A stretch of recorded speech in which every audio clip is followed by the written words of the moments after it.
The Mixed Mornings and More podcast with Steph and Sean. Now available daily. Good morning, world. Hey, good morning. Happy Friday. It's October 21st, 2022, and boom, we hit our mark, 5:30. I'm always so happy. I don't know why, but if it's 5:30 and we start talking, I'm like, where's our raise? I feel like you should say, I guess that means it's a Friday. There we go. I'll leave that to you. You're so good at that. Oh, thank you. We talked to our homie, our guy in the sky.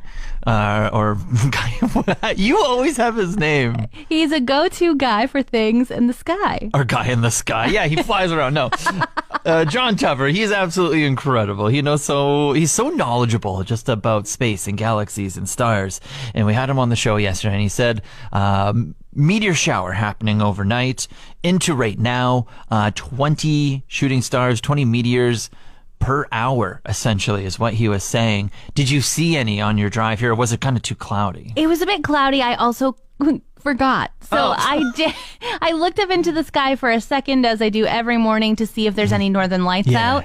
And then I was like, nope. No luck today, and drove here. And then I just was like, oh no, I forgot to look for a shooting star. Did you? Yeah, I saw one. Whoa. I saw one. Way to bury the lead. Yeah. I was walking to work, and then the moon was really bright, but it was hazy and it was cloudy, so I couldn't even really see. I could see where the moon was to be because of a bright spot. But then, and then as I was walking to work, I saw one dot kind of blinking a little bit. Crossing, so it could have been a satellite, it could have been a plane, or it could have been a shooting star. Let's think positive thoughts here, Sean. It was totally a shooting star. You took part in the meteor shower. You listened to our go-to guy for things in the sky. Yeah. And it came true. Yeah. So look up out there. We got about an hour and a half before sunrise. Steph, you've been here a lot longer than me, so I have to ask you a question, okay? Okay. And that is, does Fort McMurray have like a rival? Like, say, like the two big cities, Edmonton and Calgary, they're always butting heads, whether it's council, sports, whatever it may be, right? They always want to be like, I'm the better city type of thing. Okay. Does Fort McMurray ever have like a playful rival when it comes to things? Like, is it is it across the border to Saskatchewan? Is it like maybe like Buffalo Narrows or La Loche? Or is it like maybe like Grande Prairie, the other northern kind of bigger city that we have here? I would say it would have to be Grande Prairie, but the only thing I hear about Grande Prairie having that's better than Fort McMurray is a Costco. Oh, okay. Well, fair. Yeah, Costco. That's it, though. Everybody else says the community in Fort McMurray is better. I mean, I'm biased. I've never been to Grande Prairie. That's right. And why would you go there? It stinks. Oh, my gosh. Shots fired.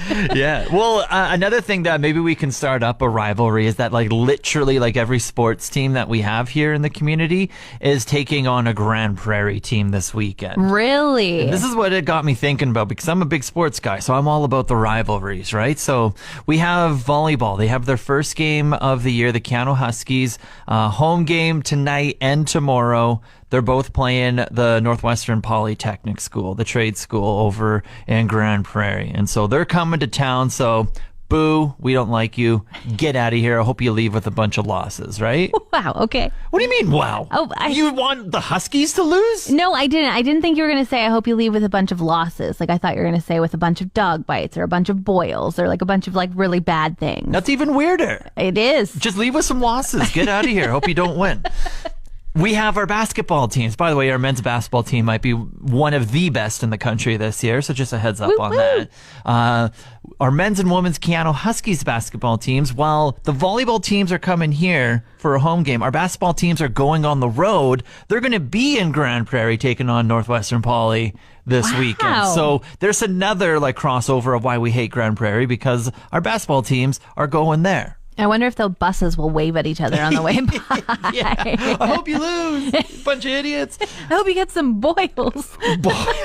Dog bites. Oh man! And then another thing, as I was like doing more research here, our hockey team, the Oil Barons, right? We love our mob.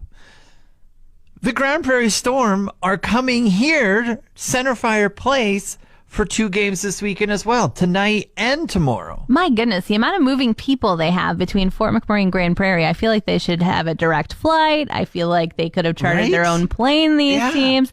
And I also feel like, now that you've mentioned this rivalry, perhaps we should start calling it the Battle of Northern Alberta. Ooh, there we go. You're onto something here. I like where you're going. I often think Facebook knows me really well and that they're listening to my conversations, judging by the things that they advertise to me. Big time. I think that's well known. Yeah. But I don't think I've been talking about having cold feet recently. Oh. I don't think I've been thinking I need to really up my winter sock game by any means. Yeah. But it seems that every third post as I scroll on my Facebook timeline is for socks. Yeah. And not just any socks. It's the same company trying to sell me some Nordic socks. Are you getting persuaded as the weather gets colder outside? You're like, maybe I do need those. I finally clicked on the link yesterday. I couldn't help it. The socks do look really nice, okay? But it comes in a 5-pack and they're 50% off right now, but it's in USD. Yeah. So they're $30 for 5 pairs of socks, so about 42 Canadian, plus $10 shipping. Oh. So $52 for 5 pairs of socks is a little bit much. Like, they look nice. They say they're the finest quality. Do they have like heat warmers in them, or are they just like thick wool socks? I don't even know if they're wool. Like, the advertisement says they're... You didn't buy them. No, I was like, this is too rich for my blood. It says they're the finest Nordic socks for men and women. They say to pamper your feet like the Nordics. Yeah. They say they have over 10,000 5-star reviews. But it doesn't tell me what's so great about the socks, except that they have really good photographers taking pictures of people's feet. Oh my goodness. Unbelievable. Well, at least you didn't buy them. Unlike myself, I got thrown an advertisement for a hat for a dog. No, it looks you don't so even great. have a dog. I know. I bought it anyway. Whatever. It looks great. If I see one on the street, give him a new hat. One of the more bizarre stories that I think just came out over this past week is across the pond and the prime minister over there. Yeah, and I think that she resigned, right? Yeah. Yeah, Prime Minister Liz Truss.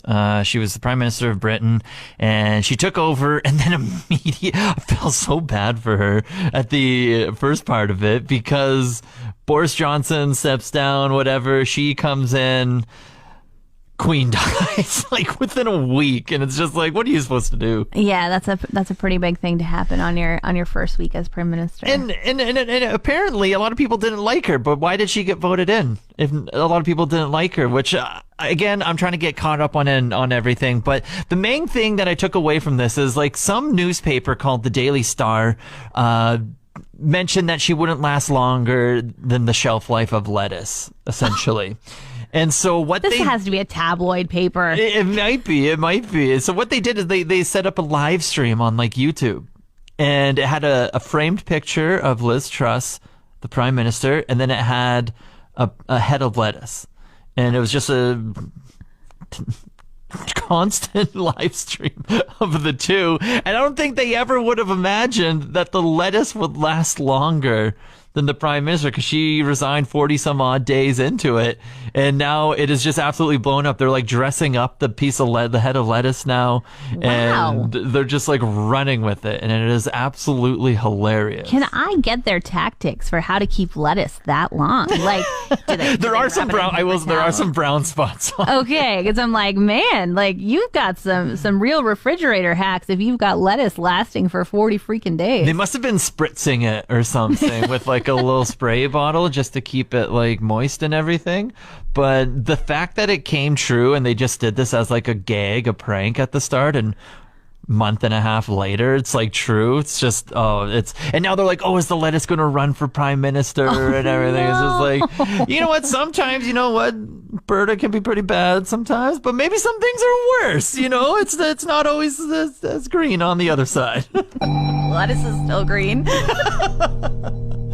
I'm due for a pedicure, Steph. I haven't had one in a while, and the polish that I have on right now, the thing is, I don't really maintain. Well, no, I do maintain my nails in between pedicures, but like, I don't care about what the polish looks like. Right, because it's just kind of like what happens at the end of the pedicure is the last 5 minutes of putting this color on. Yeah, and so like I trim my nails and stuff in between, and you can just see like the color on my toenails right now is about a third, and the rest of it's just like grown, you know? Wow, yeah. Yeah, and so I'm due for one, and I don't know what to go for this time around, because last time it was summer when I got it, and I got just like highlighterly yellow, and it was absolutely fantastic. So tell me this, does it look right now with this third of a color like you have yellow nail tips, like you're jaundiced? Only the big toe, actually.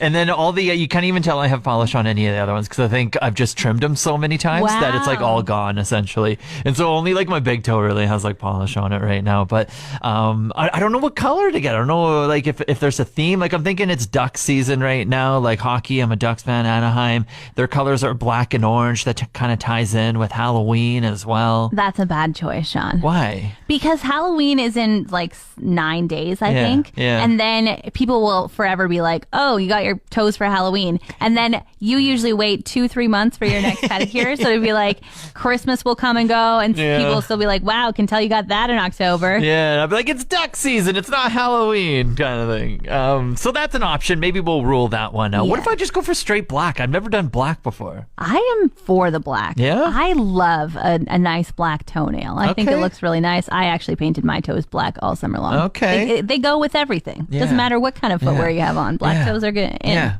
I like purple as well. Maybe gold. Gold. Can you Gold? please do gold? I think that's so nice. Maybe I'll if I go to a pedicure shimmery. place, maybe I'll go live on our like Instagram or something, and I'll let the fans. I'll just point it at the colors and let all the listeners pick what color I should get on my toes next. Can we add in some designs though? Like, can they suggest that? A little bit of sparkle on top of the gold, really make it pop. Well, isn't it the thing like sparkles just go everywhere? I don't know if I want that. Not in nail polish, no. No? It's like glue. It's like shellac. It stays on there. You don't have to I'm not getting shellac. No, I'm not getting shellac. I've been down that road before, and that was horrible. Taylor Swift's Midnight's album dropped last night, and so the only way that we can talk about it is by bringing on our local Swiftie, Nick. How are you feeling? I am tired. How late did you stay up last night? Well, I finished the first 13 songs, first of all, and then I was excited for this very chaotic surprise, so I took about a 45-minute power nap.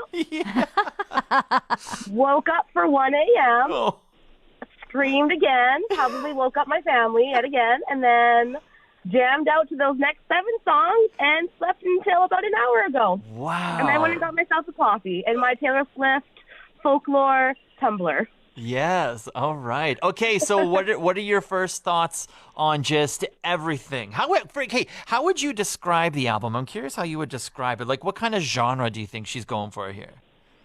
I think it's still a pop album, definitely. Yeah, I was thinking it's kind of like it's like a mature pop synthy kind of vibe. Yeah, definitely. And like you kind of started off with kind of songs that she had when she was like kind of high in her relationship, and like everything's like just great and you're in the beginning of it, and then you kind of start to feel that shift where maybe things are kind of starting to dwindle and media starting to get like just nasty and mean about her. And then we get Vigilante and we get Karma, and then she realizes what a badass she really is. And then she kind of realizes, like, just her worth and how, like, just good and cool she is.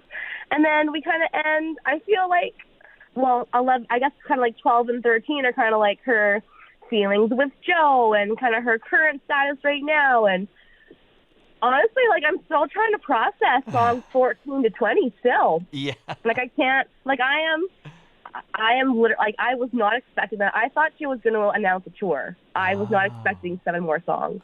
I wonder if she has like another tour in her back pocket for next month so you can count down again. She definitely does, because on her UK store, they're already saying that if you buy certain things, you're going to get a pre-sale code. So it has to be. Oh. Okay. And now, Nick, you have to listen to the album front to back, right? You can't do shuffle. No, my God, no, you can't. That's cruel, inhumane to do. After the first listen, you can shuffle, but the very first listen, you have to, because that's how she intends it to go. It's kind of like a story. Yeah. You have to listen to it from track 1 to track 20. Yeah. Any immediate favorites after listening to it? Karma. Yeah, Dig it. I dig it. I liked the very first one, Lavender Haze, right off the start. I thought it set the tone nice. That was a perfect opener. I agree. That was a perfect opener. Well, good morning. We are here with Diana D'Souza, the Executive Director of the Fort McMurray Chamber of Commerce. Hello there. Good morning. Diana, thank you for taking some time on this Friday to join us today. We understand that the business awards are slowly approaching here. What can you tell us about them? What's the general gist that people should know about them? Okay, now slowly, it's kind of rapidly. Next week, Friday. Yeah, I was going to say, Sean, I don't know about It feels like slow. I started this planning months ago, but it's rapidly here now. What can I tell you? You know what? We're celebrating business excellence, but it's not your typical boring yarn award ceremony. We have great local entertainment. It's being done at Keanu Theatre. We have a house band. There's great food. It's actually themed this year because we actually have it on the Halloween weekend. So it's a Roaring 20s theme. So it's optional to dress up. And we've got 16 award categories to award. So it's exciting. Some great businesses. I know all the answers, but I can't share.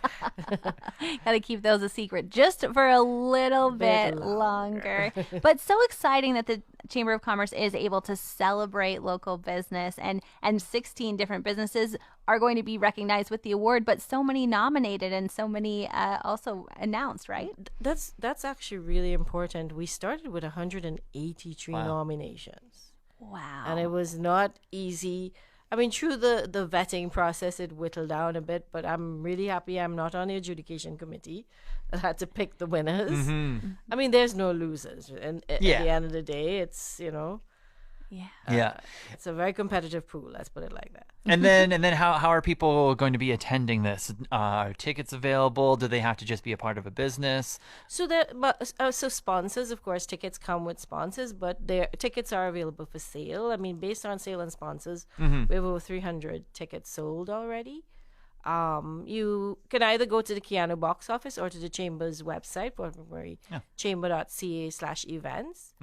And you can purchase a ticket there. If you're confused, you can call us at the Chamber and we'll guide you through. Wonderful. You've got me so excited for this Roaring 20s theme to think about a band being there playing 20s music, because every time I watch a movie that's set in the 20s, they always have a scene in a bar with the band playing. I'm like, to live in that time. It would be so wonderful. And if you do want to dress up, Roaring 20s, flapper, it's nice for the ladies, little gangster for the men, if that's your choice. Yes, absolutely lovely. Diane, anything else that you want to add? No, just it is an award ceremony. We are celebrating business, but we're going to have great fun. Love so it. We look forward to people coming on down. Perfect. Our guest this morning, Diana D'Souza, the Executive Director of the Fort McMurray Chamber of Commerce. Get your tickets for the Business Awards next Friday night, right now. Want more of today's show? Download the Mixed Mornings and More podcast. Now available every weekday.